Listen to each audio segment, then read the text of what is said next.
there are people still asking questions like, can I use telemedicine for clinical trials? Akshata Jadhav, could you please like to come in? And then there is another question which is very valid. Dr. Shanta Haridas has asked, if you do not charge for teleconsultation, is there a legal liability? So if I'm doing it free, is there a liability? Mr. Bola, you will answer the question. Let me ask Dr. Shanta to come live if it is possible.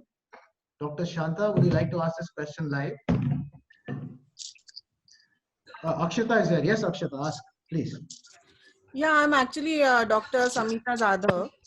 Yeah, I'm a pathologist. I was wondering whether clinical trials can we use telemedicine? So when you're saying, can we use telemedicine clinical trials, it will also depend on the kind of trial. But yes, Absolutely. what kind of trial are you looking at? And Mr. Bola, would you like to say something about clinical trials? Dr. Gulati, two of you, if you could say something about clinical trials, and then we move to the next question. Thank you, Akshata, for asking the question. If I'm looking at a clinical trial, which includes drug trials or surveys or follow-ups, so there are two aspects for it. If I'm looking at surveys, there is no harm in doing a tele-survey over there, because I'm just asking questionnaires to be filled up, and I can, after taking a due consent for the whole thing, after getting the ethics clearance, because over here, keep one thing in mind, ethics clearance from your institutional ethics committee must be taken. That's one thing which is mandatory for all clinical trials. And the committee should be one which is registered with the DCGI. Now, the next thing comes is the drug trials. Now, drug trials would have to be done under direct supervision of the individuals. So it would not be very feasible to do a drug trial on a telemedicine. For follow-up of the complications or the adverse side effects or the serious adverse effects which can happen, one can always report them on the telemedicine. But then if there are serious adverse effects, one would need to be hospitalized for that. So a telemedicine would not be very ethical for that. Mr. Bola, would you like to add anything in terms of legality there? See, in terms of legality, I mean, even if we take IEC clearance, are we liable as an institution to conduct such trials on basis of telemedicine? Mr. Bola? See, sorry, yes, sorry, Dr. Bolati, go ahead, please.